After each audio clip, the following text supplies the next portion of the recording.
ಈಗ metro rail ಆಗ್ತಾ ಇದೆ, ಹಿಂದೆನೇ ಮೆಟ್ರೋ ರೈಲ್ ತರಬೇಕು ಅಂತ ಆವಾಗಲೇ ರಾಮಕೃಷ್ಣ ಹೆಗಡೆ ಅವರಿಗೆ ಅಪ್ಲಿಕೇಶನ್ ಕೊಟ್ಟು, ಜೊತೆಗೆ ಅಂದ್ರೆ ಅವರಿಗೆ ಈ ಯೋಜನೆ ಹೆಂಗಿರಬೇಕು ರಿಪೋರ್ಟ್ ಇದೆ ಮನೇಲಿ. ಇಡೀ ಬೆಂಗಳೂರದು ಜಿಯೋಲಾಜಿಕಲ್ ಸರ್ವೆ ಮಾಡಿರೋದು, ಅಂಡರ್ ಗ್ರೌಂಡ್ ಹೆಂಗಿದೆ, ಕಲ್ಲೆಲ್ಲಿದೆ, ಆ ಕಲ್ ಬಂಡೆಯಲ್ಲಿ ನಾವು ಟನೆಲ್ ಮಾಡ್ಬೋದಾ, ಆ ಇಡೀ ರಿಪೋರ್ಟ್ ಇದೆ ಇಲ್ಲಿ. ಅಂದ್ರೆ ಅವನಿದ್ದಿದ್ರೆ ಅಂಡರ್ ಗ್ರೌಂಡ್ ರೈಲ್ವೆ ಆಗ್ತಾ ಇತ್ತು. ಈಗ ನಾವು ಮಾಡಿರೋದು ಸರ್ಫೇಸ್ ರೈಲು, ಎಲ್ಲ ಮರಗಳನ್ನ ಕಡ್ದಾಕಿ ಕಿತ್ತಾಕಿ ಪೊಲ್ಯೂಷನ್ ಆಗುತ್ತೆ, ಆಗುತ್ತೆ. ಅಂಡರ್ ಗ್ರೌಂಡ್ ಲಂಡನ್ ನಲ್ಲಿ ಅಂಡರ್ ಗ್ರೌಂಡ್ ಇದೆ. ಅದು ಈಗ ಮಾಡಿರೋ ರೈಲ್ವೆಗಿಂತ ಒಂದು 8 ಪಟ್ಟು ಹೆಚ್ಚು ಖರ್ಚಾಗುತ್ತೆ. ಬಟ್ ನಾವು ಲಾಂಗ್ ಟರ್ಮ್ ಯೋಚನೆ ಮಾಡಬೇಕು. ಖರ್ಚಾಗತ್ತೆ ಹೌದು, ಇಡೀ ಬೆಂಗಳೂರು ಹಂಗೆ ಉಳಿತಾ ಇತ್ತು. So that was his plan. ಆಗ್ಲಿಲ್ಲ, ಸದ್ಯ ಇದಾದ್ರೂ ಆಗ್ತಾ ಇದೆಯಲ್ಲ. ಈಗ ನಂದಿನಲ್ಲಿ ರೋಪ್ವೇ, ನಂದಿಗೆ ರೋಪ್ವೇ ಕಟ್ತೀನಿ ಅಂತ ಇದ್ದ. ಇನ್ನು ಗಾರ್ಮೆಂಟ್ ಯೂನಿಟ್ ಒಂದು, ಮತ್ತು ಆವಾಗ ಇನ್ನು ಕಂಪ್ಯೂಟರ್ಸ್ ಬಂದಿರಲಿಲ್ಲ ನೋಡಿ, ಒಂದು ಮೆಡಿಕಲ್ಸ್ ನೆಟ್ವರ್ಕ್ ಮಾಡಬೇಕು ಅಂತ ಇದ್ದ. ಹೆಲಿಕಾಪ್ಟರ್ ಸರ್ವಿಸಿಂದ ಎಮರ್ಜೆನ್ಸಿ ಪೇಷಂಟ್ಸ್ನ ಬೆಂಗಳೂರಿಗೆ ಕರ್ಕೊಂಬರೋದು. ಇನ್ನು ಈಗ ಆಗ್ಲಿಕ್ಕೆ ಇನ್ನು ಏರ್ಪೋರ್ಟಿಂದ ಎಲೆಕ್ಟ್ರಾನಿಕ್ ಸಿಟಿಗೆ helicopter service. So he had these ideas. ನಾನು ಓದ್ತಾ ಇದ್ದ ನೋಡಿ, ತುಂಬ ಓದ್ತಾ ಇದ್ದ. ಈಗಿನ ಕಾಲದಲ್ಲಿ ಸುಮಾರು ಜನ ಯಂಗ್ಸ್ಟರ್ಸ್ನ ನಾನು ನೋಡ್ತೀನಿ, ನಾಟಕದವರು, ಸಿನಿಮಾದವರು ಓದೋದಿಲ್ಲ. ಎಲ್ಲ ಈಗದ್ದು ಟೆಲಿವಿಷನ್ನಲ್ಲಿ 150 ಚಾನೆಲ್ ಬಂದುಬಿಟ್ಟಿದೆ. ಶಂಕರ್ ಇದ್ದಾಗ 4 ಚಾನೆಲ್ ಇತ್ತು, ಇನ್ನು ಇಷ್ಟು ಚಾನೆಲ್ಸ್ ಬಂದಿರಲಿಲ್ಲ 20 ವರ್ಷದ ಹಿಂದೆ. ಬಟ್ ಓದ್ತಾ ಇದ್ದ. ಜಗತ್ತಲ್ಲಿ ಮೆಡಿಕಲ್ ಫೀಲ್ಡಲ್ಲಿ ಏನು ನಡೀತಾ ಇದೆ, ಸೈನ್ಸಲ್ಲಿ ಏನು ನಡೀತಾ ಇದೆ, ಟೆಕ್ನಾಲಜಿನಲ್ಲಿ ಏನು ನಡೀತಾ ಇದೆ.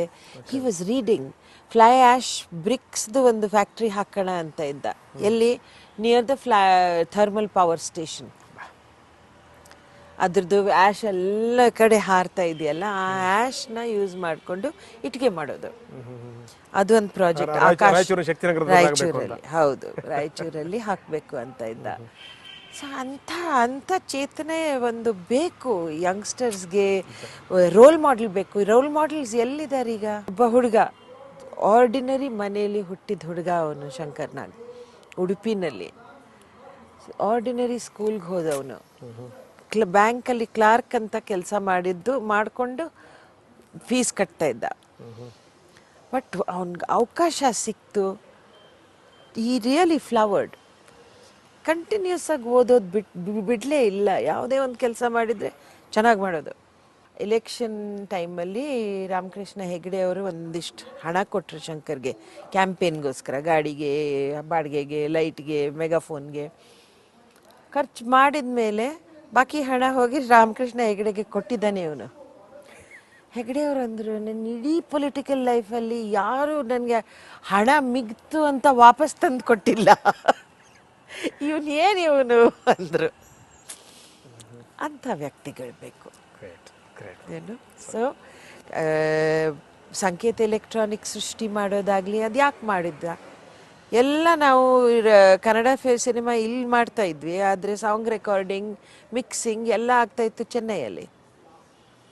ಅದಕ್ಕೆ ಆಗಿನ ಕಾಲದಲ್ಲಿ ಲೆಟರ್ ಆಫ್ ಕ್ರೆಡಿಟ್ ಓಪನ್ ಮಾಡಿ ಅಮೇರಿಕಾಯಿಂದ ಎಕ್ವಿಪ್ಮೆಂಟ್ ಇಂಪೋರ್ಟ್ ಮಾಡಿಕೊಂಡು ನಮ್ಮ ಕರ್ನಾಟಕದಲ್ಲಿ ನಮ್ಮದು ಒಂದು ಇರಬೇಕು ಅಂತ. ಆ ಥರ you have to have that feeling. ಬರೀ ಸಿಸ್ಟಮ್ನ ಬ್ಲೀಡ್ ಮಾಡೋದು. ಮೆಟ್ರೋ ರೈಲ್ಗೋಸ್ಕರ ಸ್ವಂತ ದುಡ್ಡಲ್ಲಿ ಪ್ಯಾರಿಸ್ ಮತ್ತು ಲಂಡನ್ಗೆ ಹೋದ ಶಂಕರ್. ಆವಾಗ ಬೊಮ್ಮಾಯಿ ಚೀಫ್ ಮಿನಿಸ್ಟರ್ ಆಗಿದ್ದರು ಇದ್ದಕ್ಕಿದ್ದಂಗೆ. ಸೊ ಇವನೇ ದುಡ್ಡು ಖರ್ಚು ಮಾಡಿಕೊಂಡು ಅಲ್ಲಿ ಹೋಗಿ ಅವ್ರನ್ನ ಇಂಟ್ರೊಡ್ಯೂಸ್ ಮಾಡಿದೆ ಟು ದೋಸ್ ರೈಲ್ವೆ ಪೀಪಲ್. ನಾನು ಕೇಳಿದೆ ಅವನಿಗೆ, ಶಂಕರ್ ನೀನು ಯಾಕೆ ನಿನ್ನ ದುಡ್ಡು ಖರ್ಚು ಮಾಡ್ಕೊಂಡು ಹೋಗ್ತಾ ಇದೀಯಾ, ಜಾಸ್ತಿ ಆಗಿದೆಯಾ ನಿನ್ನ ಹತ್ರ ಹಣ? ಒಂದೇ ಮಾತು ಹೇಳ್ದ ನನಗೆ, ನಾನು ಹೆಸರು ಪಟ್ಟಿದ್ದು, ಹೆಸರು ಸಂಪಾದನೆ ಮಾಡಿದ್ದು, ಗೌರವ ಸಂಪಾದನೆ ಮಾಡಿದ್ದು ಈ ರಾಜ್ಯದಲ್ಲಿ, ಕರ್ನಾಟಕದಲ್ಲಿ.